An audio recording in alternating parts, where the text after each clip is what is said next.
하나님의 말씀은 열왕기상 18장 30절에서 40절 말씀입니다. 우리 같이 한 목소리로 함께 읽도록 하겠습니다. 시작. 엘리야가 모든 백성을 향하여 이르되 내게로 가까이 오라. 백성이 다 그에게 가까이 가매 그가 무너진 여호와의 제단을 수축하되 야곱의 아들들의 지파의 수요를 따라 엘리야가 돌 12개를 취하니 이 야곱은 옛적에 여호와의 말씀이 임하여 이르시기를 내 이름을 이스라엘이라 하리라 하신 자더라. 그가 여호와의 이름을 의지하여 그 돌로 제단을 쌓고 제단을 돌아가며 곡식 종자 2 알을 둘 만한 도랑을 만들고 또 나무를 버리고 송아지에 각을 떠서 나무 위에 놓고 이르되 통 넷에 물을 채워다가 번제물과 나무 위에 부으라 하고 또 이르되 다시 그리하라 하여 다시 그리하니 또 이르되 3번째로 그리하라 하여 3번째로 그리하니 물이 제단으로 두루 흐르고 도랑에도 물이 가득 찼더라. 저녁 소제 드릴 때에 이르러 선지자 엘리야가 나아가서 말하되 아브라함과 이삭과 이스라엘의 하나님 여호와여 주께서 이스라엘 중에서 하나님이신 것과 내가 주의 종인 것과 내가 주의 말씀대로 이 모든 일을 행하는 것을 오늘 알게 하옵소서. 여호와여 내게 응답하옵소서. 내게 응답하옵소서. 이 백성에게 주 여호와는 하나님이신 것과 주는 그들의 마음을 되돌이키심을 알게 하옵소서 하며 이에 여호와의 불이 내려서 번제물과 나무와 돌과 흙을 태우고 또 도랑에 물을 핥은지라. 모든 백성이 보고 엎드려 말하되 여호와 그는 하나님이시로다. 여호와 그는 하나님이시로다 하니 엘리야가 그들에게 이르되 바알의 선지자를 잡되 그들 중 하나도 도망하지 못하게 하라 하며 곧 잡은지라. 엘리야가 그들을 기손 시내로 내려다가 거기서 죽이니라. 아멘. 기도는 우리 신앙생활에 큰 유익을 주는 방편으로 하나님이 우리에게 주신 선물입니다. 선물이면서도 특권입니다.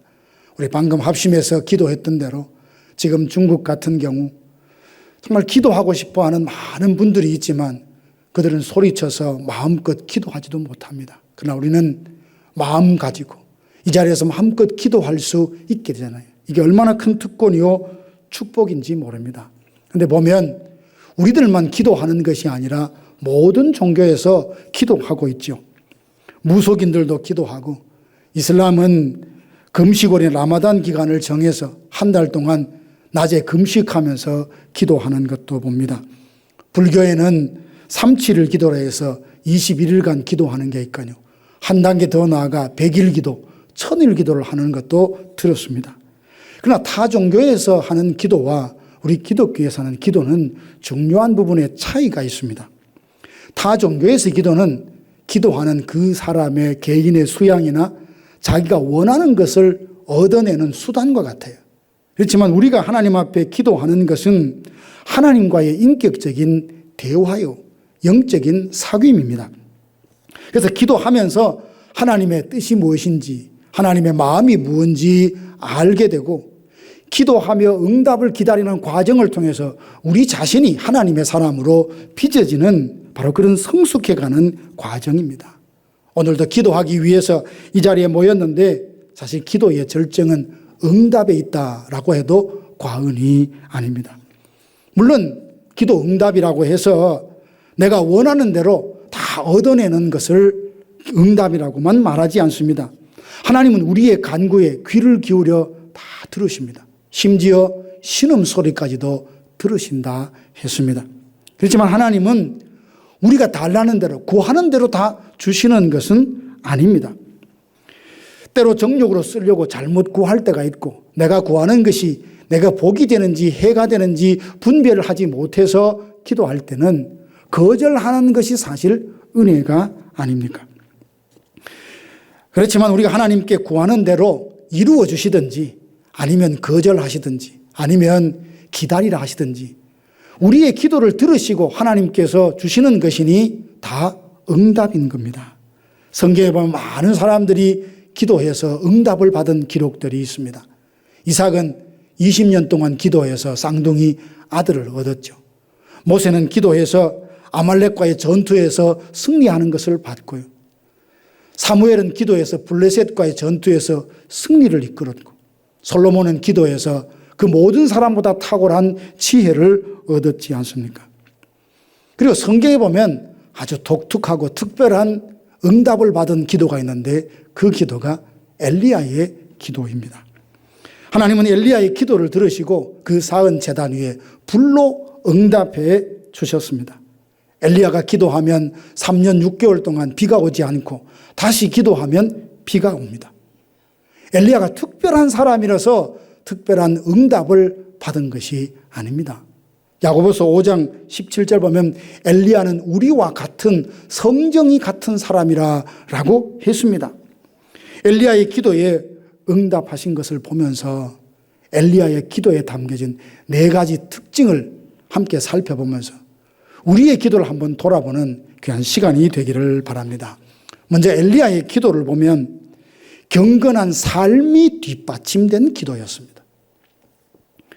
어떤 기도가 능력이 있는지, 어떤 기도가 성경적인 기도인지, 소위 성도들이 말하는 잘하는 기도인지 각기 나름대로의 기준이 있을 것입니다. 목소리가 크다고 기도의 어휘, 기가 막힌 미사오구를 잘 많이 섞어서 기도한다고 해서 그 기도가 반드시 능력 있는 기도요, 응답받는 기도라 말할 수 없습니다. 기도 응답은 하나님과의 관계와 믿음의 유무에 달려 있습니다. 비록 말이 좀 어눌하고 서툴러도 하나님이 내 아버지고 내가 하나님의 자녀라는 사실을 분명히 믿고 예수 그리스도의 이름으로 구하면 하나님께서 응답해 주신다는 그 믿음으로 구할 때 그 믿음의 능력이 있고 응답이 있습니다.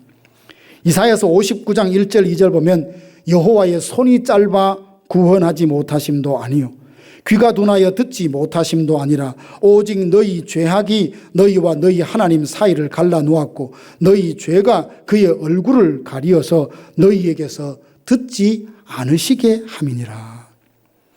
날마다 죄 가운데 살면서 목소리만 크게 기도한다고 해서 하나님이 그 기도에 귀를 기울이시는 것이 아니라는 말입니다. 우리의 삶이 복음에 합당하고 그리고 경건하고 거룩하게 살면서 예수 그리스도의 이름을 믿고 의지하며 기도할 때 그 기도가 능력이 있고 그 기도에 응답이 있을 줄로 믿습니다. 하나님께서 갈멜산에 쌓은 제단에 불로 응답하시기 전에 엘리야가 어떤 삶을 살았는지 한번 보면 경건한 삶이 곧 기도와 이어진다는 것, 삶과 무관한 기도라는 건 사실 없다고 해도 틀린 말이 아님을 알 수 있습니다. 엘리야는 하나님의 말씀에 즉시 순종합니다. 엘리야가 아합 왕을 만나서 내 말이 없으면 이 땅에 비가 오지 않을 것이라 라고 말합니다. 이 말을 하고 아합 왕의 진노를 사서 그 왕의 손에 죽을 수도 있습니다. 이때 하나님은 엘리야에게 너는 여기서 떠나 동쪽으로 가서 요단 앞 그릿 시냇가에 숨고 그 시냇물을 마시라. 내가 까마귀들에게 통해서 너에게 먹을 것을 주겠다라고 하세요. 여러분, 우리는 뒤에 결말을 다 알지만 우리가 엘리야가 되었다고 한번 생각해 보세요. 이 말씀을 하나님이 그 말씀대로 하시겠구나 하고 이렇게 아멘 하며 받아들일 수 있겠습니까? 하나님의 이름으로 선포한 선지자를 하나님의 능력으로 보호해 주셔도 되잖아요. 근데 도망해서 숨으라 하십니다. 그것까지는 괜찮아요. 그런데 숨은 곳에서 시냇물을 마시고 누가 먹을 것을 준다고요? 까마귀들이 먹을 것을 준답니다. 세상에 하나님이 말씀하시니까 믿겠지만 까마귀를 통해서 내 양식을 준다고요. 이게 어찌 상식적으로 믿을 수 있겠습니까? 17장 5절에 보니까 그가 여호와의 말씀과 같이 즉시 갔다 했어요. 이게 엘리야의 삶인 겁니다. 인간적인 생각으로 이리저리 돌아보면 도저히 이루어질 것 같지 않고 성취의 가능성이 없어 보여도 하나님이 말씀하시면 그 말씀을 믿고 즉시 순종하여 가면 내가 생각하지 못했고 기대하지 못했던 일들이 길이 열린다는 것을 보게 됩니다. 만약 우리들 삶 속에 삶의 필요를 하나님 채워주세요라고 기도했는데 까마귀가 그걸 다 채워줄 거야 라고 말하면 하나님 말씀하시니까 그렇겠구나. 이 받아들이기가 힘들지 않겠어요? 엘리야는 인간적으로 동의하거나 믿기 힘든 하나님의 말씀이라도 믿고 즉시 갔다는 겁니다. 엘리야 삶의 특징은 믿음과 순종이라 할 수 있습니다. 그리 시냇가에 피시내 있는데 얼마 지나지 않아 가뭄 때문에 시내가 다 말라버립니다. 그래서 하나님은 이제 사르밧으로 가서 그곳 과부를 통해 음식을 먹게 하겠다. 그렇게 말씀하십니다. 당시 과부라 하면 가난한 사람이라 하는 것과 같은 등식이 이루어지는 그런 말이죠. 평소에도 홀로 사는 여인들은 가난하게 살 텐데 가뭄이 심했으니 더 가난했을 겁니다. 근데 평소에도 어려울 텐데 거기 가서 무슨 자기 양식을 얻을 수 있겠습니까? 17장 10절에 보면 엘리야는 일어나 즉시 사르밧으로 갑니다. 가서 보니 역시 그 여인은 자신과 아들의 끼니도 제대로 해결할 수 없을 만큼 참으로 가난했었습니다. 들에서 여인을 만나서 나에게 먹을 것을 달라 하니까 그 여인이 하는 말이 기가 막힙니다. 지금 나뭇가지를 주워서 떡을 하나 먹고 이제 하려고 하는데 내 아들과 지금 마지막 식사를 하려고 준비하고 있다고 말합니다. 이걸 보면서 엘리야가 아니 이쪽으로 보냈으면 양식이 좀 풍족한 집으로 보내지 이런 가정으로 보냈습니까? 원망도 할 법한데 엘리야는 전혀 그런 모습이 없이 마치 어린아이가 부모가 이렇다라고 하면 조건 없이 믿는 것처럼 다 믿고 하나님이 책임져 주실 테니 먼저 나에게 먹을 것을 달라 그렇게 말합니다. 자, 이렇게 엘리야의 삶을 살펴보면 그는 경건한 삶이 뒷받침된 기도였다는 것을 알게 됩니다. 사는 그는 개망나니처럼 마음대로 살고 그저 기도의 자리에 고상한 모습으로 예수 이름 부르며 기도한다고 해서 그 기도에 능력이 있고 응답이 쏟아질 거라 생각하면 그것은 잘못입니다. 엘리야에 비해서 같은 시대를 살았던 이스라엘 백성들의 삶은 또한 어떠했습니까? 그들은 하나님과의 관계가 다 무너져 있었습니다. 18장 21절 보면 엘리야가 모든 백성에게 가까이 나아가 이르되 너희가 어느 때까지 둘 사이에서 머뭇하려느냐. 지금 이스라엘 백성들의 영적인 상태는 어떤 겁니까? 하나님을 믿어야 될지 바알을 믿어야 될지 결정하지 못하고 그 사이에서 머뭇거리고 있습니다. 30절 보면 엘리야가 무너진 여호와의 제단을 다시 수축했다고 했거든요. 여호와의 제단이 무너져 있다는 이 표현 자체가 이스라엘 백성들과의 하나님의 관계가 다 무너져 있다는 것을 말해주는 표현이거든요. 하나님과의 관계가 멀어지고 깨어지고 무너지면 가장 먼저 드러나는 것이 예배를 소홀히 여기는 것으로 드러납니다. 예배를 드려도 그만, 안 드려도 그만인 것처럼 여기며 살아가는 사람들, 영적인 일을 자기 삶 속에 최하위 순서에 놓고 바쁘고 복잡한 일 다 지나면 시간 좀 남으면 하나님께 가볼까라는 마음을 갖고 신앙생활을 한다면 이미 그는 하나님과의 관계가 상당히 멀어져 있고 깨어져 있다는 것을 말해주고 있는 것이죠. 내 삶 속에서 하나님을 인정하지 않고 경건하게 거룩하게 살지 않으면서 기도를 통해서 응답을 받겠다는 것은 일종의 영적인 탐심이라 할 수 있습니다. 사랑하는 성도 여러분, 능력 있는 기도, 응답받는 기도 우리가 다 사모하잖아요.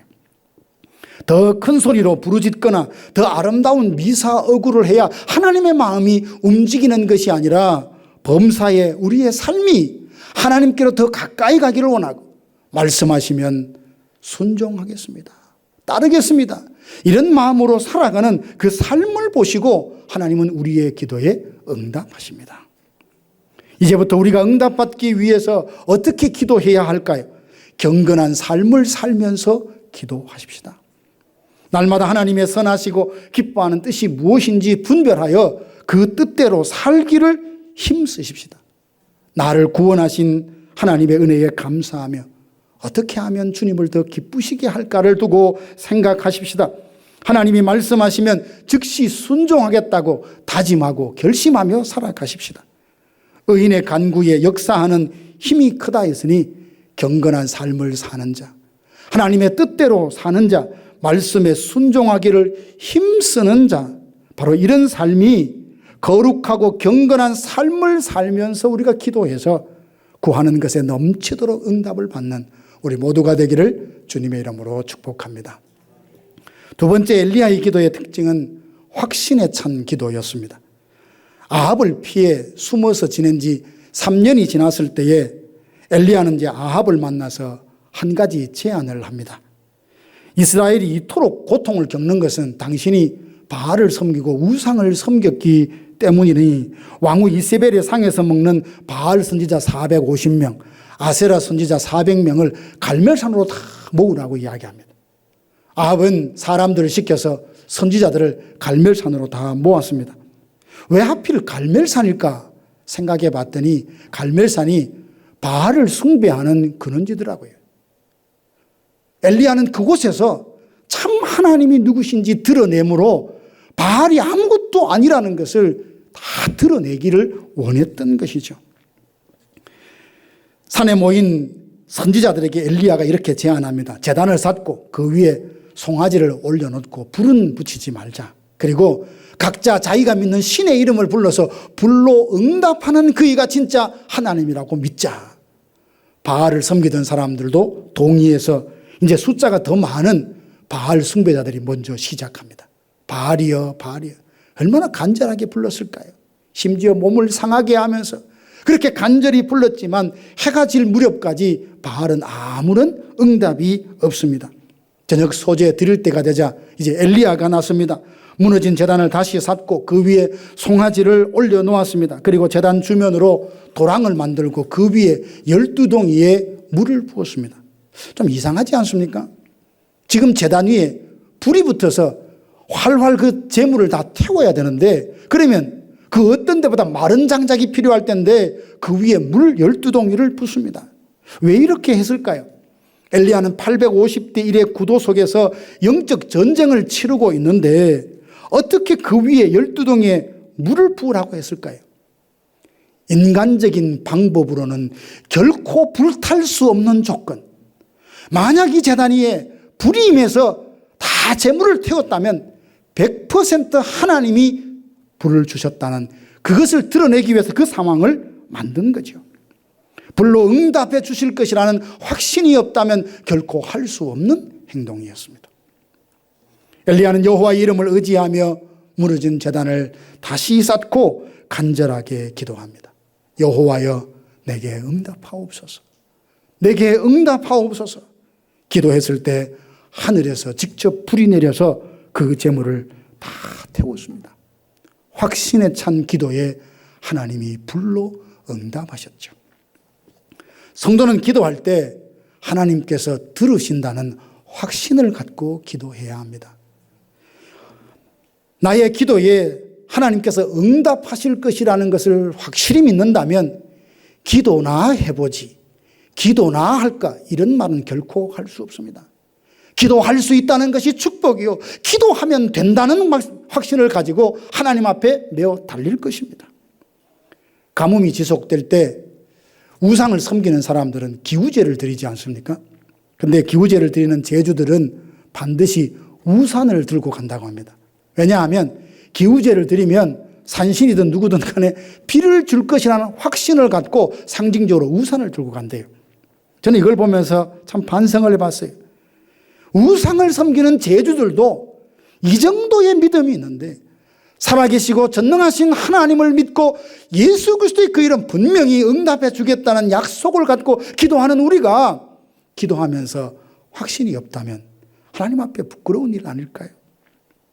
엘리야는 하나님께서 나의 기도를 들으시고 응답해 주실 것을 확신했습니다. 갈멜산 대결이 있기 전에 사르밧 과부의 집에 그 아들이 병들어서 죽었습니다. 그래서 그 아들을 안고 자기가 기거하는 방으로 들어가서 3번 그 옆에 엎드렸다가 간절히 기도해서 그 아이를 살려내지 않습니까? 이미 죽은 아이입니다. 그럼에도 그 품에 안고 3번씩 간절히 기도했다는 것은 하나님께서 이 아이를 살려주신다는 확신이 있기 때문에 그렇게 행동했던 거죠. 엘리야는 아합에게도 큰 비가 올 테니 마차를 타고 급히 내려가라고 이야기합니다. 이렇게 말할 때는 하늘에 구름 한 점 없었어요. 그런데 큰 비가 올 것이라고 확신했던 이유가 뭡니까? 하나님께서 비를 지면에 내리리라 하셨던 그 말씀을 반드시 성취해낼 것이라는 확신이 있었기 때문입니다. 땅에 엎드려 간절하게 기도하면서 사환을 보내서 바다 저쪽 끝에 구름이 떠오르나 봐라. 선생님 가보니까 없는데요. 6번 갔다 왔는데 없대요. 그래도 다시 한번 가보라고 7번째 갔다 오더니 손바닥만한 구름이 일어난 것이 보입니다. 그랬더니 큰 비가 올 것이라며 아합에게 마차를 끄고 빨리 산에서 내려가라고 말합니다. 7번씩이나 구름이 떠오르는지 사환을 보내서 확인했다는 것은 비를 주실 것을 확신했기 때문에 포기하지 않고 기도한 겁니다.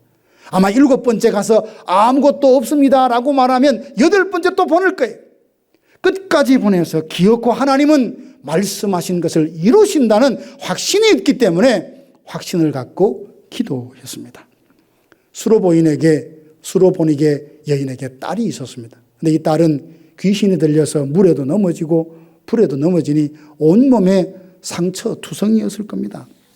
어머니는 결단하고 예수님께 그 도움을 요청하기로 해서 찾아갔는데 예수님은 자녀의 떡을 취해서 개들에게 주는 것이 마땅치 않다는 아주 냉담한 반응을 보이십니다. 그럼에도 이 여인은 포기하지 않고 개들도 제 주인의 상에서 떨어지는 부스러기를 먹지 않습니까? 이렇게 대답했더니 예수님은 그녀의 믿음을 보시고 딸을 구원해 주셨습니다. 예수님께 가기만 하면 나는 이방인 여인임에도 불구하고 예수님은 반드시 우리 딸을 고쳐주실 것이라는 확신에 찬 믿음이 기도하게 했고 끝까지 예수님께 구하게 했고 결국 응답을 받아 딸은 나음을 입었습니다. 사랑하는 성도 여러분, 기도하지만 응답이 없습니까? 이건 들어주실 것 같은데 저건 안 들어주실 것 같습니까? 누구의 기도는 들어주실 것 같은데 내 기도는 안 들어주실 것 같습니까? 아무것도 염려하지 말고 오직 모든 일에 기도와 간구로 너희 구할 것을 감사함으로 하나님께 아뢰면 모든 지각에 뛰어난 그리스도 하나님의 평강이 그리스도 예수 안에서 너희 마음과 생각을 지키시리라. 예수님께서 말씀하십니다. 내 이름으로 구하면 내가 시행하리라. 구하는 자가 얻고 문을 두드리는 자에게 열릴 것이라 약속했으니 응답해 주실 것을 확신하고 기도해야 합니다. 요한일서 5장 14절 보면 그를 향하여 우리가 가진 바 담대함이 이것이니 그의 뜻대로 무엇을 구하면 들으심이라. 야고보서 1장 6절에서 7절 보면 오직 믿음으로 구하고 조금도 의심하지 말라. 의심하는 자는 마치 바람에 밀려 요동하는 바다 물결 같으니 이런 사람은 무엇이든지 주께 얻기를 생각하지 말라.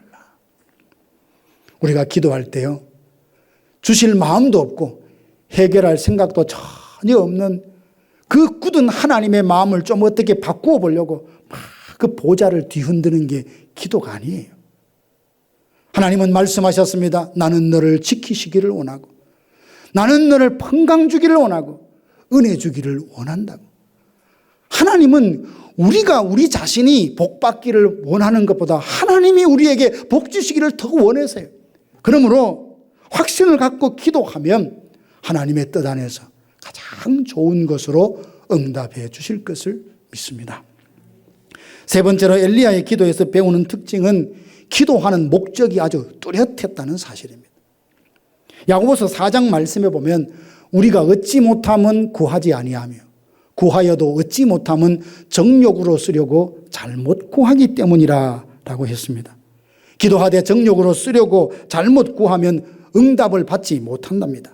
너무 급한 나머지 우리가 하나님의 뜻과 상관없이 막 때를 쓸 때가 있잖아요. 하나님 무조건 주십시오. 이건 무조건 주셔야 됩니다. 이렇게 어린아이처럼 때를 쓸 때가 있어요. 심지어 그것이 자기에게 복이 될지 화가 될지도 모르고 그냥 달라고만 할 때가 있어요. 근데 하나님은 우리에게 가장 좋은 것을 주시지 내가 구한다고 내게 필요 없는 것, 악하고 해로운 것은 주시지 않습니다. 근데 우리는 기도할 때 뚜렷한 목적을 갖고 기도해야 합니다.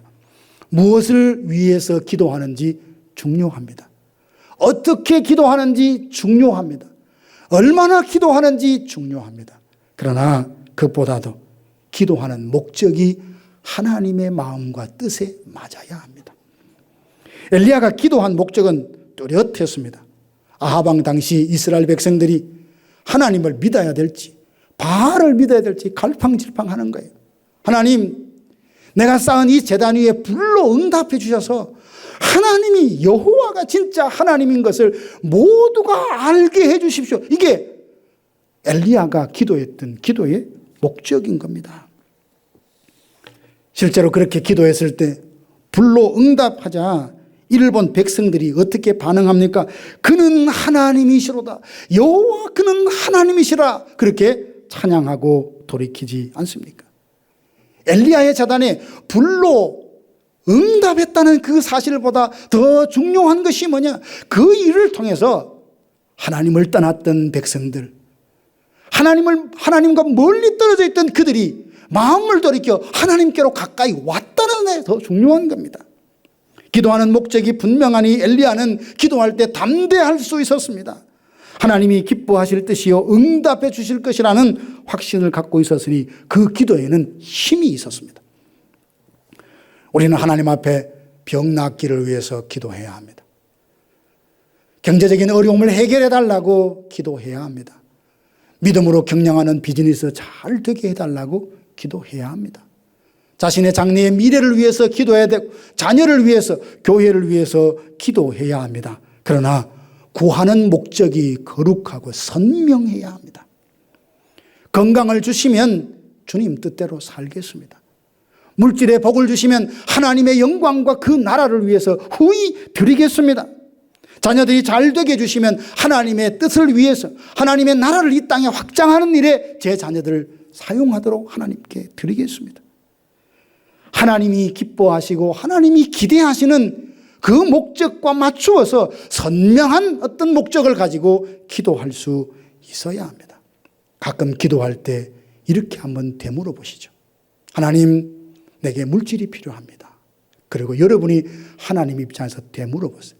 내가 너에게 얼마나 주면 될고, 그리고 그것 주면 뭐 하려고? 라고 말할 때 주저없이 대답할 수 있는 거룩하고 선명한 목적을 갖고 기도하십시오. 우리가 기도하는 목적이 그저 옆에 있는 그 누구보다 더 나아지고 싶고, 나 자신이 육신적으로 잘 먹고 잘 사는 데 목적이 있다면 이것은 아까 구하여도 얻지 못하는 정욕으로 쓰려고 잘못 구하는 기도가 아니겠습니까? 지금보다 주님을 더 사랑하기 원하고 주님을 더 섬기기 원하고 주님을 더 닮기 원하고 하나님의 나라가 이 땅에 분명하게 세워가는데 기여하고 이바지하는 삶을 살고 싶어서 이것이 필요합니다. 거룩하고 선명한 목적을 정하고 기도할 때 하나님은 풍성하게 응답해 주실 줄로 믿습니다. 네 번째로는 엘리야는 기도 응답을 받은 후 죄를 청산했습니다. 기도를 응답받는 것이 끝이 아니라는 말입니다. 이것은 굉장히 중요한 겁니다. 40절 보니까 엘리야가 바알 선지자를 잡되 그들 중 하나라도 도망하지 못하게 잡으라 하고 기손 시내로 내려가 거기서 죽입니다. 이건 사실 목숨을 건 결단입니다. 왜죠? 이세벨과 아합이 바알과 아세라를 섬기는 제사장들에게 얼마나 공을 많이 들였나요?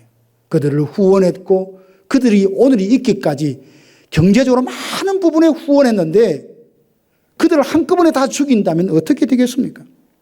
이 일로 엘리야는 큰 공경에 빠지지만 이스라엘이 하나님께로부터 돌이킨 후에 하나님과 동행하는 삶을 살려면 정말 불로 응답하신 그 하나님을 봤을 뿐만 아니라 그 하나님과 동행하는 삶을 살려고 하면 바알을 섬기는 사람, 아세라를 섬기도록 주동하는 그 모든 사람들이 없어져야 되는 거예요. 그래서 이 일을 과감하게 결단했다는 겁니다. 이를 보면서 우리는 기도하기 전과 기도한 이후에 삶의 변화가 있어야 됩니다. 그렇지 않겠습니까? 어느 분이 그렇게 이야기하시더라고요. 재밌게 이야기하시는데 교회 와서 은혜를 받고 기도하고 눈에 눈물도 마르기 전에 운전하면서 부부가 서로 싸우며 갔다는 거죠. 이랬네 저랬네. 이리로 가라 저리로 가라. 좌회전 우회전. 브레이크를 밟으라 말아라. 참 그런 이야기를 들으면서 우리가 간절한 마음으로 확신을 갖고 기도하는 것 좋아요. 그런데 기도했다면 기도하기 전보다는 달라지는 부분이 있어야 되지 않겠어요?